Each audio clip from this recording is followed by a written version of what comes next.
नमस्कार, मैं हूं विनय पाठक। एवी न्यूज में आपका स्वागत है। आइए देखते हैं मुंबई तथा राष्ट्रीय स्वयंसेवक संघ के प्रमुख डॉक्टर मोहन भागवत मथुरा वृंदावन पहुंचे और श्री परम पूज्य प्रेमानंद जी महाराज से मुलाकात की। इस दौरान बौद्धिक और आध्यात्मिक चर्चा हुई। प्रेमानंद जी महाराज ने जो कहा वह आज की नई पीढ़ी को जरूर सुनना चाहिए। आपको बता दें कि प्रेमानंद जी महाराज वृंदावन में राधा रानी के भजन कीर्तन करते हैं। साथ ही वह अपने भजन कीर्तन और कथाओं के माध्यम से मोक्ष प्राप्ति का ज्ञान भी देते हैं। महाराज जी वर्तमान समय के प्रसिद्ध संत हैं। इनके कथा और भजन सुनने के लिए दूर दूर से लोग पहुंचते हैं। इसी कड़ी में आज महाराज जी से मिलने आरएसएस संघ प्रमुख मोहन भागवत भी पहुंचे। आध्यात्मिक गुरु प्रेमानंद जी महाराज और मोहन भागवत के मुलाकात की वीडियो सोशल मीडिया पर पोस्ट होने के बाद खूब चर्चा में है। मोहन भागवत ने महाराज को माला आदि पहनाकर उनका आशीर्वाद लिया और दर्शन कर प्रसन्न और आनंदित हुए। साथ ही मोहन भागवत बोले, आपकी बातें वीडियो में सुनी थी, जिससे लगा कि एक बार दर्शन कर लेना चाहिए। आपकी बात वीडियो पर सुनी तो लगा एक बार देख लेना चाहिए।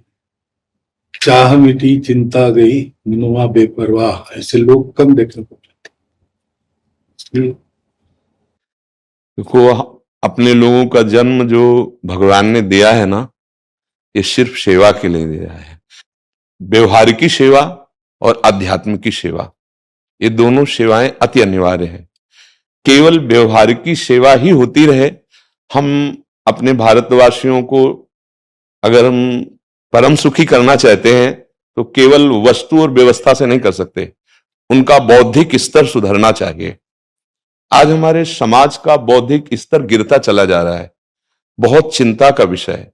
हम सुविधाएं दे देंगे, हम विविध प्रकार की भोग सामग्रियां दे देंगे, लेकिन उनके हृदय की जो मलिनता है, जो हिंसात्मक वृत्ति है, जो अपवित्र बुद्धि है, ये जब तक ठीक नहीं होगी तब तक हमारा देश धार्मिक देश है। हमारे यहां धर्म की प्रधानता है। तो इसी बात को बार बार हम सबसे निवेदन करते हैं कि ये जो हमारी नई पीढ़ी है, इसी से हमारे राष्ट्र की रक्षा करने वाले प्रकट होते हैं। जो विद्यार्थी जन है, उन्हीं में कोई एमएलए बनता है, उन्हीं में कोई सांसद बनता है, उन्हीं में कोई मुख्यमंत्री बनता है, उन्हीं में कोई राष्ट्रपति या प्रधानमंत्री उन्हीं में अपने लोग भी सब थे। अब हमारी शिक्षा केवल आधुनिकता का स्वरूप लेती जाए और व्यभिचार प्रवृत्ति, व्यसन प्रवृत्ति, हिंसा प्रवृत्ति, ये नई पीढ़ी में देखकर बहुत असंतोष हृदय में होता है। इसीलिए कितनी भी शरीर में पीड़ा हो, हम प्रयास करते हैं जितने से जितने सामने हमारे भगवत स्वरूप जन आते हैं, पहले बुद्धि शुद्ध होनी चाहिए। मय्येव मन आदत्स्व मयि बुद्धिम निवेश है, तो निवशिष्यति मय्येव अत ऊर्ध्वम न संशया, तू मेरे में ही निवास करेगा, अर्थात भगवदानंद में। अविनाशी जीव कभी भोग विलास में तृप्त हो ही नहीं सकता। हम अगर अपने राष्ट्र की विशेष सेवा, तो हमारे धर्म का परिचय, जैसे आप जन करते हैं, धर्म का हमारा क्या स्वरूप है, हमारे जीवन का लक्ष्य क्या है। हमें जितना राम जी प्रिय हैं, कृष्ण जी प्रिय हैं, उतने भारत देश हमारे लिए प्रिय है। जैसे राम भक्त, कृष्ण भक्त, वैसे हमारे भारत देश का हर जन जन हमारा आदरणीय और पूजनीय। पर अब जो मानसिकताएं बन रही हैं, वो हमारे धर्म और हमारे देश के लिए लाभदायक नहीं होंगी। व्यसन का इतना बढ़ता स्वरूप, व्यभिचार का इतना बढ़ता स्वरूप, हिंसा का इतना बढ़ता स्वरूप, ये बहुत ही विपत्तिजनक है। अगर ये बढ़ता रहा तो हम विविध प्रकार की सुख सुविधाएं देने पर भी अपने देशवासियों को सुखी नहीं कर पाएंगे, क्योंकि सुख का स्वरूप विचार से होता है। सुख और दुख की स्थिति सत्य नहीं है, आगमा पाइनो अनित्यास, लेकिन हमारा विचार, और विचार हमारा गंदा हो रहा है।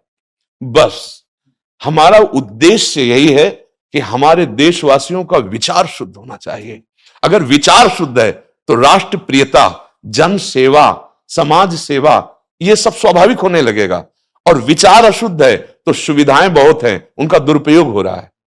तो बस आप सबसे बड़े बड़े जो उपदेष्टा जन हैं, जो बड़े बड़े धर्म की रक्षा के लिए भगवान ने जिनको भेजा है, उन सबसे यही प्रार्थना है कि सब व्यवस्था करते हुए हमारे देशवासियों की बुद्धि अध्यात्म को समझे। बिना अध्यात्म को समझे दुख सुख की समानता बिना किए परम सुख का अनुभव हो ही नहीं सकता। इस मायाकृत भोग पदार्थों को भगवान ने दुख योनया कहा है। मानो एक बोर्ड लगा दिया, दुखालयम अशाश्वतम। और हम सब यही चाहते हैं कि लौकिक भोगों को भोगने से ही हमारा राष्ट्र सुखी हो जाएगा या हम सुखी हो जाएंगे। नहीं, लौकिक भोगों को पूजन सामग्री बना करके और साध्य सच्चिदानंद प्रभु को रखा जाए तो आनंद की उमंगन हो जाएगी। बहुत सुंदर मानव जीवन का स्वरूप है जिसे देव दुर्लभ कहा गया। दुर्लभो मानुषो देहो। लेकिन क्या दुर्लभता शब्द स्पर्श रूप रस गंध इन्हीं विषय के भोगने की या इन्हीं सुविधाओं के लिए दुर्लभ कहा गया? दुर्लभ है किसी सच्चिदानंद सुख के लिए। और उस सुख को तो हम भूले हुए एकदम बहते हुए शब्द स्पर्श रूप रस गंध के प्रवाह में चले जा रहे हैं और इसी को सौभाग्य समझ रहे हैं कि हमें सुख प्राप्त हो रहा है। नहीं, हम सबसे प्रार्थना करते हैं कि आप अपने धर्म को समझिए। आप अपने स्व को जहां जहां स्थापित करते चले जा रहे हैं, आप उसे गंदा करते चले जा रहे हैं। मदिरा में, हिंसा में, द्यूत कीड़ा में, बेविचार में, इसे दोष नहीं समझा जा रहा आज। और हमारे शास्त्र और हमारा धर्म इसको निषेध करता है। कलयुग की स्थिति बताई गई है। छोटे छोटे बच्चे व्यसन करने में लग गए। आज स्कूली विद्यार्थी जिनको ब्रह्मचर्य से पुष्ट होना चाहिए, वो ब्रह्मचर्य नष्ट कर रहे हैं। ये बड़ा चिंता का विषय है। हमारे देश के लिए जो जवान चाहिए, हमारे देश के लिए जो भक्ति चाहिए, उसमें बुद्धि और शरीर बल दोनों होना चाहिए। शरीर बल क्षीण हो रहा है क्योंकि व्यभिचार प्रवृत्ति में बहुत कमजोर अवस्था में, जैसे गेहूं की फसल है और गलेथ में काट ली जाए तो ना दाना मिलेगा ना सही भूस मिलेगा। ऐसे ही 20 वर्ष की अवस्था तक यदि ब्रह्मचर्य नष्ट कर दिया जाए तो वो गृहस्थ के योग्य में नहीं रह सकता। राष्ट्र सेवा की क्या बात है। हमारे राष्ट्र सेवा के लिए बहुत विशाल हृदय की आवश्यकता है।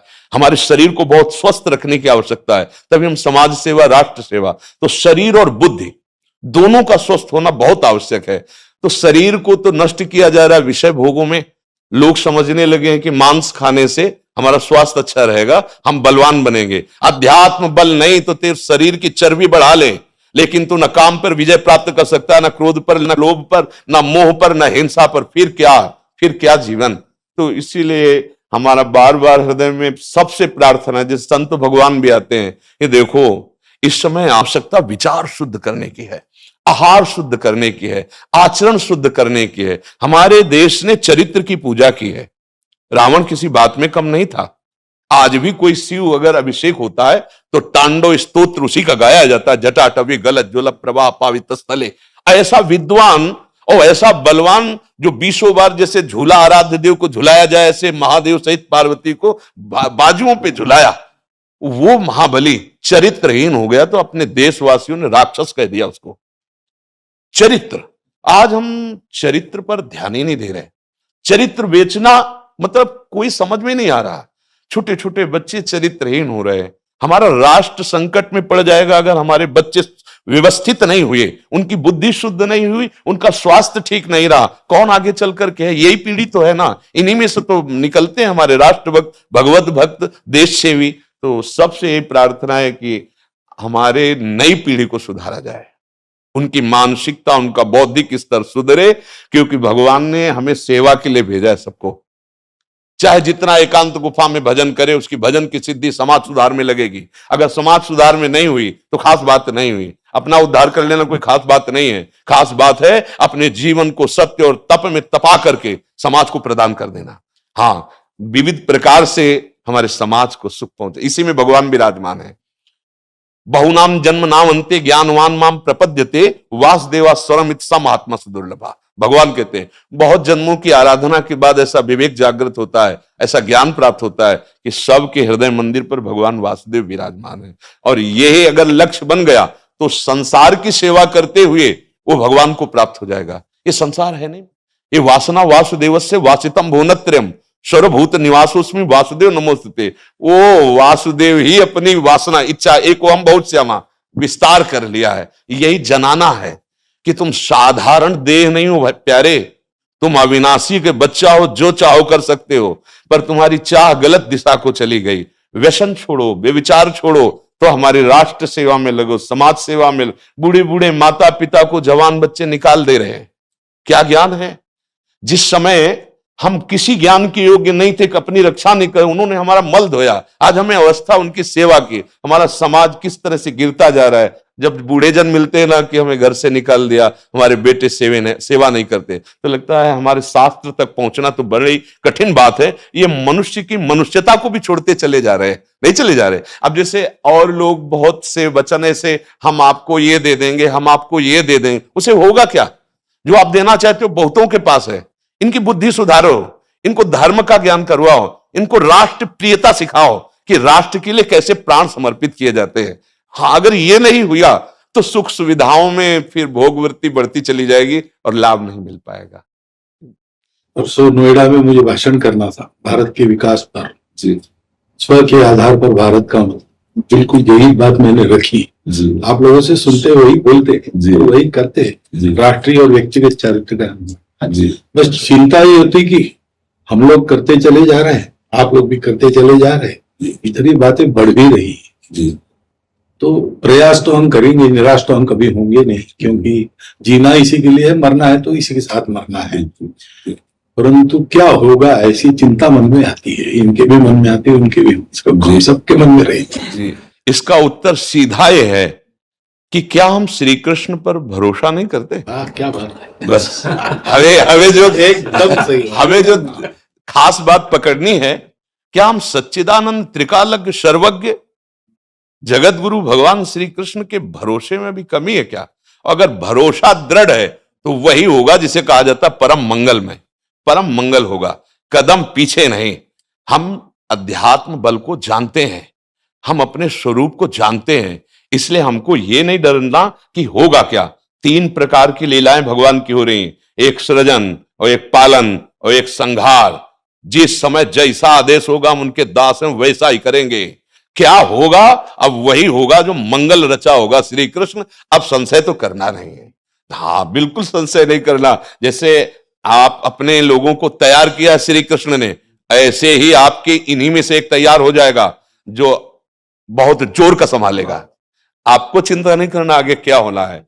हाँ, मूकम करोति वाचालम पंगुम लंघयते गिरिम यत् कृपा तमहम वंदे परमानंद माधवम। हमारे साथ श्री कृष्ण हैं। अब वही होगा जो परम मंगल होगा। बस निराशा, हताश, उदास ये हमारे जीवन में नहीं अधिकार रखते। किसी भी परिस्थिति में बिल्कुल किसी भी तरह का कोई शोक नहीं, किसी भी तरह का कोई भय नहीं। अविनाशी हूं। हाँ, जो हमें सेवा मिली दहाड़ता रहूंगा जब तक शरीर में श्वास है, और जब शरीर छूटेगा तो जो मेरा स्वरूप है उसी को प्राप्त होगा। मुझे कोई भय नहीं। और कि हमारा तिरंगा, हमारा राष्ट्र, हमारा भगवान है। आप तप के द्वारा, भजन के द्वारा लाखों की बुद्धि को शुद्ध कर सकते हो। मम भक्ति युक्तो भुवनम पुनातु सतरति सतरति सा लोकान तारयति। एक भजनानंदी लाखों का उद्धार कर सकता है। तुम भजन करो, अपनी इंद्रियों पर विजय प्राप्त करो, कोई चूक मत होने दो और राष्ट्र की सेवा करो। हाँ, ये राष्ट्र सेवा के लिए प्राण समर्पित, ये राष्ट्र सेवी हैं। पर ये जितेंद्रीय होकर, व्यभिचारी होकर नहीं, ये भोगी होकर नहीं, योगी होकर के अब संकल्प बना, सर्वे भवन्तु सुखिना, सर्वे सन्तु निरामया, सर्वे भद्राणि पश्यन्तु मां कश्चित् दुख भाग भवेत्। आचरण से, संकल्प से और वाणी से, तीनों से हमें राष्ट्र सेवा करनी, समाज सेवा करनी। और हम निरंतर यही चाहेंगे कि आप जैसे सतमार्ग में प्रेरित करने वाले स्वस्थ रहें, भगवान सदैव रक्षा करे और आप आगे बढ़ते रहे। हमारे देशवासियों की हाँ बौद्धिक स्तर का सुधार और व्यवहारिक स्तर का सुधार दोनों का होता रहे।